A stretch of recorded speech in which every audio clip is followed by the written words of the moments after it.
the opportunity, allowing me to bring to you this presentation. It's something that's been on my mind quite a bit lately.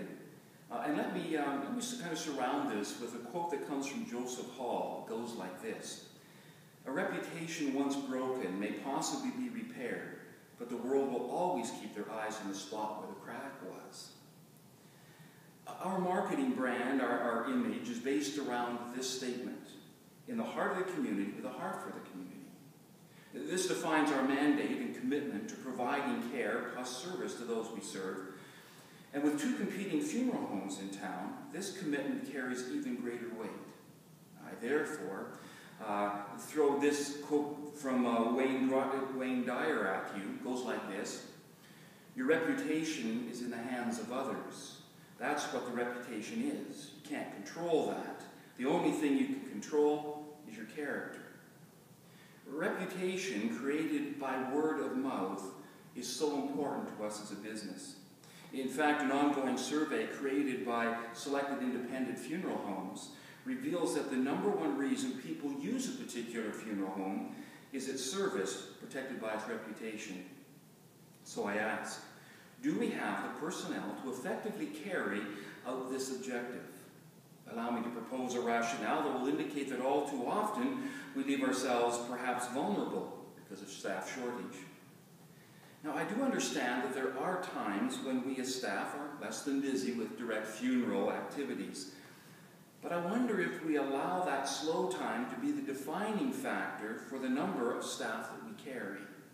If so, then it does leave us vulnerable, particularly when we are busy through such times as vacation or summer times or Christmas times, or just times when for no given reason there's a larger number of deaths than at others. The result is we can be caught short, leaving our existing staff planning 2 to 3 funerals each, which can potentially be a recipe for the little slip-ups that mar those we serve's perception of us. Staffing is our strongest resource. Because we're a service-based industry, and because this service is offered at a time when people are most vulnerable and emotional, these errors directly and indirectly can affect our reputation. Not only is there a strong possibility that the family directly affected will choose to not use our services again, but they will be sure to tell others about their anguish in working with us. An anguish caused by a little slip-up, but blown out of proportion in the mind of the grieving person. This will have a negative effect upon who we will serve in the future, and not just the one we failed, however big or small.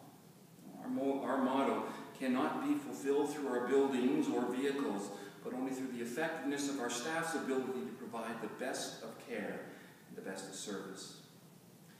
Now, this care I speak of becomes even more critical as we watch our funeral home decline in numbers. The new funeral home is now 20 more for this year than we are. That's a reversal in standings, as we had always been #1 in the community. Our former competition, since the new funeral home came to town, is also regaining in their business. In cremations alone, they have almost tripled. To date, they are reaching 50, whereas in the previous year they were below 20. Both of these facts point to a decrease in our number of funerals.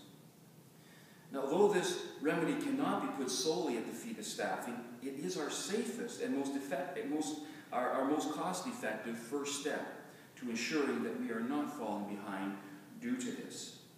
To remedy the problem through updated facilities would take us into the millions, while staffing costs would only rise to around $40,000, one staff's approximate salary. So how do we regain our rightful position? Well, as we move towards a new year, I can only encourage you to consider this proposal as a positive and serious approach to protecting our all-important reputation, as well as a tool for rebuilding our position in the community. It is truly our pride as staff in our funeral home that motivates us to regain our rightful #1 position. Logic says we cannot accomplish this with the present number of staff. The status quo can only allow us to maintain or decline. one more fully trained funeral director, I believe, would enable us to turn this around by improving our present service. Though I realize that time can only be the final evaluator of this proposal. But again, I suggest that sheer logic says it's a worthy risk for the immediate future. I realize that there are no solid indicators apart from interviewing those who left us after years of being with us. And that's what we cannot do unless we hear through the grapevine or the rare chance the family lets us know why. Other than that, we can only rely on this one yet huge number one indicator as to why people choose to use a particular funeral home, our ability to serve them well. I request, therefore, that your consideration be given to this proposal by the end of this year. We are moving into this year anyway, so let's do it in a way that will help to ensure success, both in the care and growth of our client base, as well as continued financial growth for our shareholders. It was Henry Ford who stated, and I quote, "A business absolutely devoted to service will have only one worry about profits. They will be embarrassingly large." With those thoughts in mind, I leave this for your consideration and trust that you will take time to ponder the ideas that we have presented here today.